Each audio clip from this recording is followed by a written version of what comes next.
Second year class. آج کا ہمارا ٹاپک ہے حفاظت قرآن مجید۔ حضرت آدم علیہ السلام کی پیدائش سے لے کر حضور صلی اللہ علیہ وسلم کی بعثت تک انسانیت کی رہنمائی اور ہدایت کے لیے 1,24,000 انبیاء جو ہیں وہ مبعوث ہوتے رہے، اور ان کو جو بھی ہدایت دی جاتی رہیں وہ الہامی کتاب کی شکل میں تھیں، اور قرآن مجید جو ہے وہ بھی ایک الہامی کتاب ہے جو حضور صلی اللہ علیہ وسلم پر نازل ہوئی۔ انسائکلوپیڈیا آف اسلام کا مؤلف جو ہے وہ رقم طراز ہے کہ جس حفاظت سے قرآن ہم تک پہنچا ہے اس کی نظیر دنیا میں نہیں ملتی۔ اس سے پہلے سابقہ کتب کا جو امتوں نے جو بھی حشر کیا وہ تو سب آپ کے سامنے ہے، یعنی ان کی اصلی حالت کو بھی ختم کر دیا گیا۔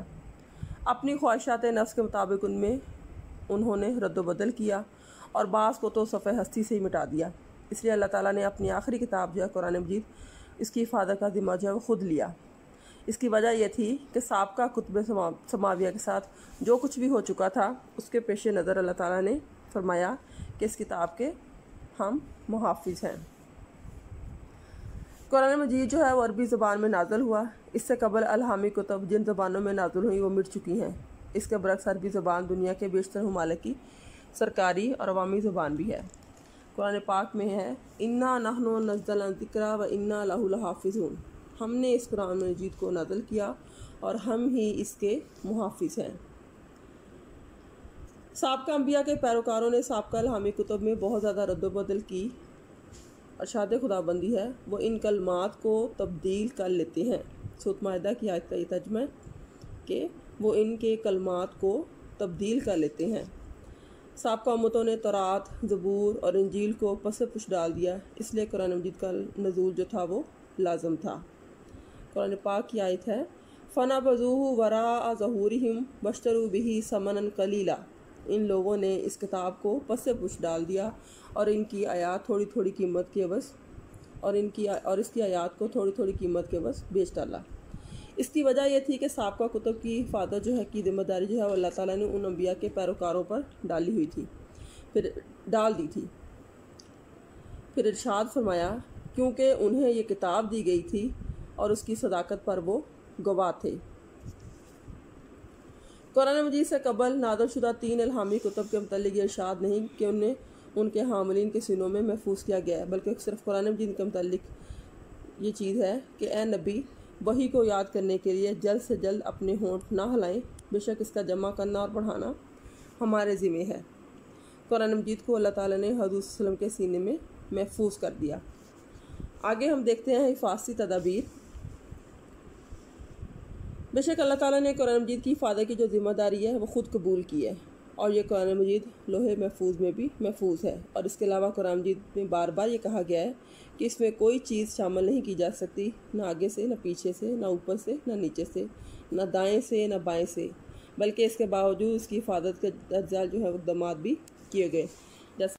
جیسا کہ طریقہ نزول میں بتایا گیا قرآن مجید جو ہے وہ 23 سال کی مدت میں نازل ہوا، اور جو حصہ جبرائیل علیہ السلام لے کر آتے تھے حضور صلی اللہ علیہ وسلم کے سینہ مبارک میں اتار دیا جاتا۔ اس کے بعد آپ صلی اللہ علیہ وسلم اس نازل شدہ حصہ قرآن کو صحابہ کرام رضی اللہ تعالیٰ عنہ کے سامنے پیش کرتے، انہیں سناتے اور وہ اسے حفظ کر لیتے۔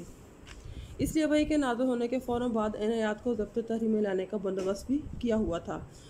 کاتبین وحی کی تعداد جو ہے وہ 40 سے 42 کے تقریباً لگ بھگ تھی۔ ان کے علاوہ بہت سے دیگر صحابہ نے بھی اپنے طور پر قرآن مجید کو تحریر کر لیا تھا۔ خلفائے راشدین کے زمانے میں بھی قرآن کی تحریر و تدوین پر بہت کام کیا گیا، جو کہ ہم جمع تدوین قرآن کے ٹاپک میں پڑھ چکے ہیں۔ اس کے بعد ہم دیکھتے ہیں تلاوت کا بندوبست۔ اللہ تعالیٰ نے قرآن مجید کی تلاوت کرنے کا حکم دیا ہے۔ ایک حرف پڑھنے سے 10 نیکیاں ملے گی، اور اس کی مثال اس طرح دی ہے کہ الف لام میم 3 حروف ہیں اور اس کی تلاوت پر 30 نیکیاں ملیں گی۔ اللہ اور اس کے حضور صلی اللہ علیہ وسلم نے تلاوت قرآن کی جو تاکید کی ہے اور اس پر اجر و ثواب کا جو وعدہ فرمایا وہ حفاظت قرآن کا محرک بنا۔ قرآن مجید کا ہر مسلمان پر کم سے کم حق یہ ہے کہ اسے کثرت سے پڑھا جائے اور مسلسل پڑھا جائے۔ تلاوت کے اوقات میں رات اور صبح کے وقت کو زیادہ فضیلت حاصل ہے۔ بلا شبہ ان اوقات میں دل و دماغ قرآن پاک کا پیغام سننے کے لیے زیادہ سے زیادہ تیار ہوتے ہیں۔ قرآن پاک کی آیت ہے یتلون آیات اللہ آناء اللیل، جو اللہ کی آیات کی تلاوت رات کو کرتے ہیں۔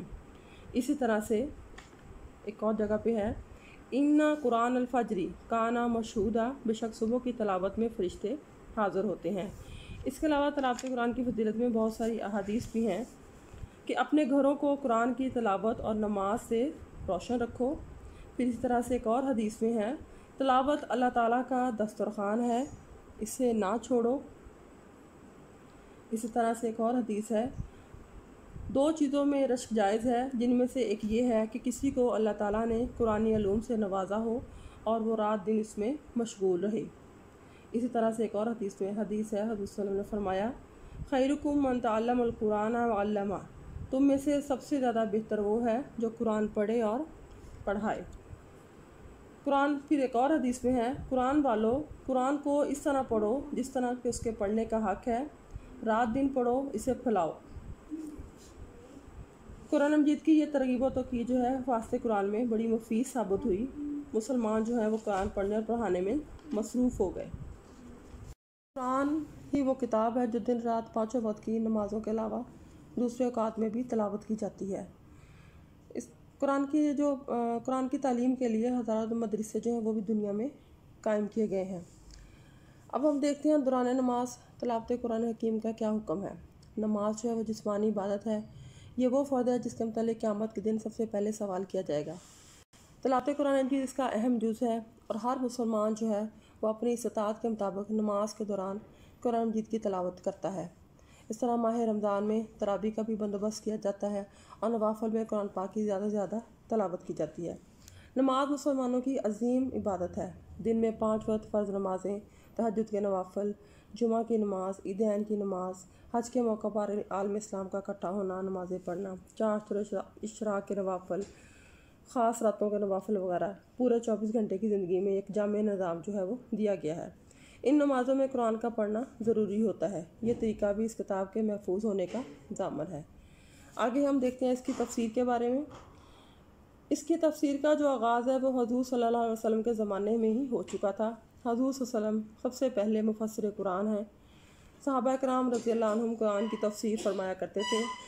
تفسیر کا یہ فن اور علم جو ہے وہ اتنا مقبول اور عام ہوا کہ تقریباً دنیا کی ہر مشہور زبان میں اور ہر دور میں تفاسیر جو ہے وہ لکھی گئیں اور قیامت تک لکھی جاتی رہیں گی۔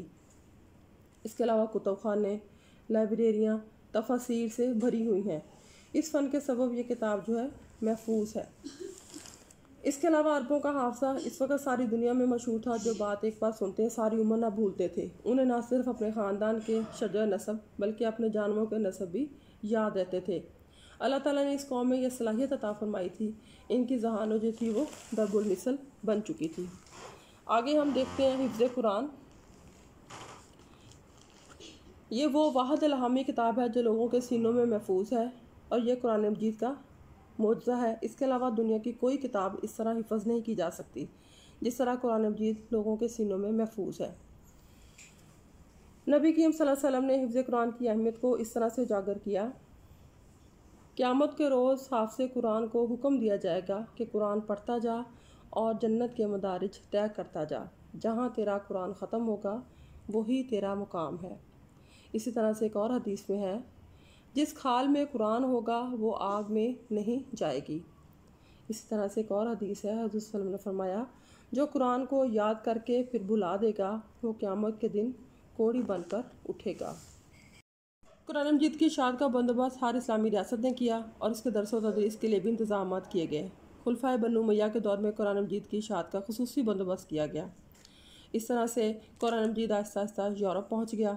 فرانس میں قرآن مجید 11ویں صدی عیسوی میں پہنچا اور قرآن مجید کا لاطینی زبان میں ترجمہ 12ویں صدی عیسوی میں کیا گیا۔ مشرقی یورپ میں قرآن جو ہے وہ ترکوں کے ذریعے پہنچا۔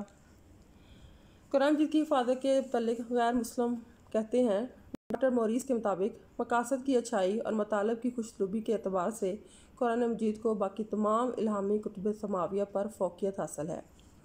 اسی طرح سے سر ولیم یور کے مطابق جو قرآن حکیم کے متعلق لکھتے ہیں کہ یہ وہ واحد کتاب ہے کہ جس کے کسی جز، کسی فقرے اور کسی لفظ کے بارے میں یہ نہیں سنا گیا کہ جن کو اس کے جمع کرنے والوں نے چھوڑ دیا، اور نہ آج تک کوئی ایسا لفظ اور فقرہ پایا گیا ہے کہ جس سے یہ ثابت ہو کہ یہ قرآن میں داخل کیا گیا ہے۔ ایک جرمن کی رائے کے مطابق یورپ کے متعدد مصنفین نے اب تک یہ کوشش کی ہے کہ قرآن حکیم میں کسی قسم کی تحریف ثابت کریں، لیکن وہ اپنی پوری جد و جہد کے باوجود ایسا کرنے میں ناکام رہے ہیں۔ چنانچہ قرآن مجید کو یہ منفرد امتیاز حاصل ہے کہ وہ زمانے کی دستبرد سے محفوظ رہا اور صحیح و سالم ہم تک پہنچا، اور یہ کتاب حکیم قیامت تک محفوظ رہے گی۔ اوکے بچوں، اللہ حافظ۔